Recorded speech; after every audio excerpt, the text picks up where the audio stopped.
அஸ்ஸலாமு அலைக்கும் வரஹ்மத்துல்லாஹி தஆலா பரகாத்துஹு. அல்ஹம்துலில்லாஹ். நான் ரம்யா பேட்மா நகரத்திலிருந்து வரேன். முஸ்லிம்களுக்கு கேள்வி கிடையாது. முஸ்லிமே இல்ல, ஐ அம் ஹிந்து. இந்து வாசே சொல்லுங்க. சரி சரியா? அல்லாஹ் ஒருவன் தான், அவன் பெரியவன். அப்படி இருக்கும்போது நீங்க தௌஹீத் ஜமாத் சுன்னத் ஜமாத் சொல்லி ரெண்டா பிரிச்சிருக்கீங்க. இந்த பிரிவும் பிளஸ் எனக்கு சாஃபி ஹனஃபிங்கிற பிரிவும் எனக்கு விளக்கணும். அதாவது இஸ்லாமியர்கள் அனைவருமே ஒரு இறைவனை ஏற்றுக்கொள்ளணும் அல்லாங்கிறீங்க. ஒரு இறைவனை ஏற்றுக்கொள்ளக்கூடிய நீங்க பல பிரிவுகளா நீங்களே இருக்க காரணம் என்ன அப்படின்னு கேட்கறாங்க. ஒரு இறைவன் தானே, ஒரு அல்லாஹ். இன்னும் கொஞ்சம் டெவலப் பண்ணி கூட அந்த கேள்வியை கேட்கலாம். ஒரு குர்ஆன் தான் எங்களுக்கு இருக்குது, ஆனா முஸ்லிம்கள் பல விதமா நடக்கிறாங்க. ஒரு இறைவன், ஒரு நபிகள் நாயகன் தான் வழிகாட்டி. அப்படி இருக்கக்கூடிய நேரத்தில் நீங்களே தௌஹீத் ஜமாத்து சுன்னத் ஜமாத்து சாபி ஹனபின்னு பலவாறாக பிரிந்து பலவிதமாக நடக்க காரணம் என்னன்னு கேட்குறாங்க. இதை புரிந்து கொள்வதாக இருந்தால் ஒரு சில உதாரணங்கள் வழியாக நீங்க இதை எளிமையாக புரிந்து கொள்ளலாம். இப்போ நம்ம இந்தியான்னு ஒரு நாடு இருக்கிறது. இந்த நாட்டுக்கு ஒரு சட்ட புஸ்தகம் இருக்கிறது இல்லையா? இந்தியாவுக்குன்னு இருக்கு ஒரு சட்ட புஸ்தகம் இருக்குது. இந்த சட்ட புஸ்தகத்தின்படி தீர்ப்பளிக்கும் பொழுது ஒரு நீதிபதி ஒரு டைப்பா தீர்ப்பளிக்கிறார், இன்னொரு நீதிபதி அதுக்கு மாற்றமா தீர்ப்பளிக்கிறார். புஸ்தகம் ஒண்ணுதான், இருக்கிற சட்ட புஸ்தகம் ஒண்ணுதான். அந்த புஸ்தகத்தை படிச்சு இவர் தீர்ப்பளிக்கும் பொழுது இல்ல இவன் குற்றம் செய்யலைங்கிறார், அவர் தீர்ப்பளிக்கும் போது இல்ல இவன் குற்றவாளி தான் அப்படிங்கிறார். இவர் தீர்ப்பளிக்கும் போது 5 வருஷம் தண்டனைங்கிறார். அவர் தீர்ப்பளிக்கிறார், அப்பீல்ல போய் மேல் கோர்ட்டுக்கு போனோம்னா இல்ல 7 வருஷம் எனக்கு கொடுக்கணும் அப்படிங்கிறார். இவர் இவனுக்கு ஆயுள் தண்டனைங்கிறார். அவர் விசாரிச்சுட்டு ஆயுள் தண்டனை ரொம்ப அதிகம், இதுக்கு 3 வருஷம் போதுங்கிறார். இவருக்கு தூக்கு தண்டனைங்கிறார். அவர் விசாரிச்சுட்டு தூக்கு தண்டனை கிடையாது, ஆயுள் தண்டனைங்கிறார். அப்ப குற்றவாளியா இல்லையாங்கிறதுல மாறுபட்ட தீர்ப்பு, என்ன தண்டனை கொடுக்கிறது என்பதுல மாறுபட்ட தீர்ப்பு. ஆனா புஸ்தகம் ஒண்ணுதான், நாடு ஒண்ணுதான், புஸ்தகம் ஒண்ணுதான், ஒரு அரசியல் சாசனம் தான். ஒரு புஸ்தகத்தை வச்சு தீர்ப்பளித்தால் ஏன் ஆளாளுக்கு ஒன்று சொல்றாங்க என்று கேட்டால், புஸ்தகம் ஒன்றாக இருந்தாலும் மனிதன் புரிந்து கொள்வதில் பல தரத்தில் இருக்கிறான். அவனுடைய புரிந்து கொள்ளும் தரத்தில் குறைபாடு ஏற்படுமையானால் மாறுபட்ட தீர்ப்பையும் கொடுப்பான். குர்ஆன் ஒண்ணுதான், குர்ஆனை படிச்சு அதை ஏத்துக்கிட்டு வந்தா ஒரே மாதிரி தான் சொல்லுவான். பேருக்கு குர்ஆனை எங்க சமுதாயம் முஸ்லிம் சமுதாயம் எப்படி இருக்குன்னு கேட்டா, குர்ஆனை விளங்கி வாசித்து அதன்படி செயல்படணும் என்பவர்கள் குறைவாக இருக்கிறார்கள். குர்ஆன் எதுக்குன்னு கேட்டா, இறந்து போனவர்களுக்கு சடங்கு செய்வதற்கு. ஒருத்தர் இறந்துட்டார்னு வைங்க, அவர் வீட்டில் உட்காந்துட்டு ஓதுனா அவருக்கு என்னமோ கிடைக்கும், அது இஸ்லாத்தில் இல்லை. இப்படி இதுக்கு தான் இந்த குர்ஆனை யூஸ் பண்ணி கொண்டிருக்கிறார்கள்.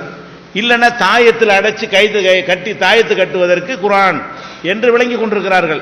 அல்லது தட்டில் எழுதி கரைத்து குடிப்பதற்கு குர்ஆன் என்று வைத்திருக்கிறார். இவங்க குர்ஆன் படி நடக்க மாட்டாங்க. முஸ்லீம்னு சொல்லிக் கொள்வார்கள். குர்ஆன்ல என்ன இருக்குன்னு படிச்சாதானே குர்ஆன் படி நடப்பான். இப்ப நான் உதாரணத்துக்கு கேட்கிறேன், குர்ஆன்லையும் நபிகள் நாயகத்தினுடைய வழிமுறையிலையும் இந்த தர்காங்கிறதுக்கு அனுமதி இல்லைன்னு தெரியுதா இல்லையா? ஒரு இறைவனை வணங்கணும். தர்காண்டா என்ன? செத்து போன மனுஷனுக்கு வழிபாட்டு தலம். அப்ப செத்து போன மனுஷனுக்கு வழிபாட்டு தலம் கூடாதுன்னு இஸ்லாத்தில் சொல்லி இருக்கும் போது முஸ்லீம்னு சொல்லி கொண்டு அதை செய்யறான்னு சொன்னா குர்ஆனுடைய குழப்பமா இவன் குழப்பமா? குர்ஆன்ல இப்படி இல்லையே, நபிகள் நாயகம் இப்படி சொல்லலையே, கண்டிச்சுட்டு சொல்லி இருக்கிறாங்க. அப்ப பேருக்கு முஸ்லீமாக வரக்கூடியவர்கள் உள் விஷயத்தை படிக்கல, படிக்காட்டி என்ன இஷ்டத்தை நடப்பான். படிச்சு நடந்தான்னு சொன்னா கரெக்டா நடப்பான். குர்ஆனை ஒரு ஃபார்மாலிட்டி, ஒரு மந்திரமா வச்சுட்டு இருக்கிறான், சடங்கு செய்வதற்குரிய ஒரு மந்திர புஸ்தகம். அப்படி நினைத்தார்களே ஆனால் அவர்கள் குர்ஆனுடைய போதனை உள்வாங்க முடியாது.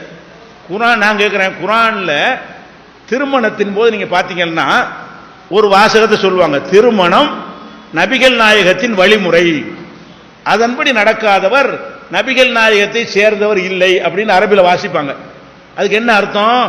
திருமணத்தை நபி சொன்னபடி நடத்தணும்னு அர்த்தம். அரபு மொழியில் இதை சொல்வார்கள், தமிழ்ல சொல்ல மாட்டார்கள். அன்னிகாஹு மின் சுன்னதி ஃபமன் ரகிப அன் சுன்னதி ஃபலைஸ மின்னி அரபில வாசிச்சிருவாங்க.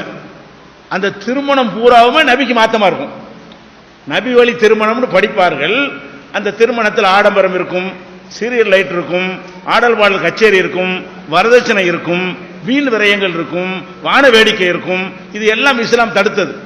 அப்ப நபிகள் நாயகம் தடுத்த ஒரு காரியத்துக்கு நபிகள் நாயகத்தினுடைய சொல்லையே போட்டு அன்னிக்காகும் என் சுன்னத்தின் அரபில போட்டு திருமணத்தை நடத்துவாங்க. அப்ப என்ன இதுல விளங்குது? நபி கரெக்டா தான் சொல்லிட்டு போயிருக்காங்க, குர்ஆன் கரெக்டா சொல்லி இருக்கிறது. இவர்கள் புரியாம இப்படி உண்டாயிட்டார்கள். நீங்க கேட்டது ஷாபி ஹனபின்னு எடுத்துக்கிறோமே. ஷாபின்னா யாரு? எங்க சமூகத்தில் ஒரு காலத்தில் வந்த ஒரு அறிஞர். ஹனபின்னு சொல்லக்கூடியவர் யாரு? ஒரு மார்க்க அறிஞர். இஸ்லாத்தை பற்றி மக்களுக்கு சொன்ன ஒரு 1000 வருஷத்துக்கு முந்தி வாழ்ந்த 2 அறிஞர்கள் அவங்க. அவர் மீது மரியாதை கொள்றங்கிற பேர்ல அவர் சொன்னதான் நான் கேட்பேன்னு ஒரு கூட்டம் போயிட்டாங்க. இவர் சொன்னதான் நான் கேட்பேன்னு ஒரு கூட்டம் போயிட்டாங்க. இவன் தான் ஷாபி, அவன் தான் ஹனபி. இவங்க அந்த 2 பேரும் அப்படி சொல்லவே இல்லை. அந்த ஷாபிங்கிற ஒரு அறிஞரும் இந்த ஹனபிங்கிற அறிஞர் என்ன சொன்னாங்கன்றா, குர்ஆன் படி நடந்தார், நான் சொன்னா கேட்காதண்டார். நான் சொல்வதை நீங்கள் ஏற்றுக்கொள்ள கூடாது, குர்ஆன் படி தான் நீங்க நடக்கணும், நபி சொன்னபடி தான் நடக்கணும், எங்களுக்கு இந்த மார்க்கத்தில் எடுத்து சொல்றது மட்டும் தான் வேலை, எங்களுக்கு இந்த அதிகாரம் கிடையாது அவங்க சொன்னாங்க. இவன் என்ன செஞ்சிட்டான்? அவர்கள் மீது பக்தியை முத்த விட்டு அவங்க பிழையாக சொன்னாலும் நான் ஏத்துக்கிறேன். அதனால ஒருத்தன் ஷாபிங்கிறான், ஒருத்தன் ஹனபிங்கிறான். இவன் ஒன்றை கூடாது என்பான், அவன் ஒன்றை கூடும் என்று சொல்வான். இப்ப நண்டு சாப்பிடலாமான்னு கேட்டீங்கன்னா ஷாபின்னு சொல்லவர் கூடாது, கூடாது எங்களுக்கு கூடாது, ஹனபிங்கிறவர் கூடுங்கிறாரு. 2 பேருக்கு ஒரு குர்ஆன் தானே, குர்ஆனை பார்த்தா கூடும்னு சொல்லியிருப்பாங்க. அவர் ஷாபி என்பவர் வேணான்ட்டாராம். அவர் புரிந்துணர்வுல தப்பா சொல்லிட்டு போயிட்டாரு. அதை எடுத்துக்கொண்டு நான் திங்க மாட்டேன், ஹராம் எனக்குங்கிறான். அப்ப இதெல்லாம் உண்டானது காரணம் புஸ்தகம் அல்ல, சட்ட புஸ்தகம் சரியாக இருக்கிறது, நபிகள் கரெக்டா இருக்கிறார்கள், குர்ஆன் கரெக்டா இருக்கிறது. அதை பேருக்கு மதித்து கொண்டு பின்பற்றாமல் இருக்கிறார்கள். பின்பற்றினால் ஒன்றாகி விடுவார்கள்.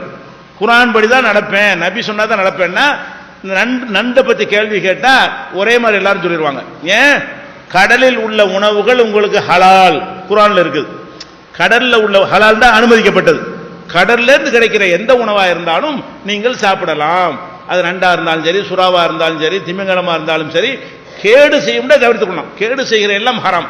இஸ்லாத்துல மனிதனுக்கு எதெல்லாம் கேடு செய்யுமோ, அது உணவு அரிசியா இருந்தாலும் சரி, தாவரமா இருந்தாலும் சரி, மாமிசமா இருந்தாலும் சரி, அது கூடாது, தனி விஷயம். கேடு செய்யறது அல்லாமல் கடலில் கிடைக்கிற எல்லாம் உங்களுக்கு உண்ண அனுமதிக்கப்பட்டது. உயிர் இருந்தால் திங்கலாம். இப்படி எங்க குர்ஆன்ல இருக்கிறது. இதை விளங்கி இருந்தா உனக்கு கூடும் உனக்கு கூடாதுன்னு சொல்லுவாங்களா? எங்க மக்கள் பிரிஞ்சு இருக்கிறாங்கன்னா உண்மை. காரணம் குர்ஆனை அவங்க பின்பற்றவில்லை, நபியையும் ஃபாலோ பண்ணவில்லை. மதிக்கிறார்கள், குர்ஆனை மதிப்பார்கள், உயரமான இடத்தில் வைத்து விடுவார்கள். நபிகள் நாயகத்தை ரொம்ப புகழ்ந்து அப்படி பேசுவார்கள். அவங்க சொன்னபடி நடக்க மாட்டார்கள். சொல் கேட்கணும். இஸ்லாம்னால இஸ்லாம்ங்கிற வார்த்தைக்கு என்ன அர்த்தம்னா கட்டுப்படுதல். அஸ்லம்னா கட்டுப்பட்டான், அதுல இருந்தா இஸ்லாம். அப்ப சொல் கேட்கிறது. இஸ்லாத்துக்கு அர்த்தமே என்ன? சொல் பேச்சு கேட்கணும். யார் சொல்ல கேட்கணும்? அல்லாஹ் சொல்லையும் நபி சொல்லையும் கேட்கணும். இறைவன் சொல்லையும் இறைவன் அனுப்பிய தூதருடைய சொல்லையும் கேட்கணும். வேற யார் சொல்லையும் கேட்கக்கூடாது. இந்த 2 படி நடந்தார்களே ஆனால் நீங்க சொல்ற பிரிவுலாம் இருக்கு.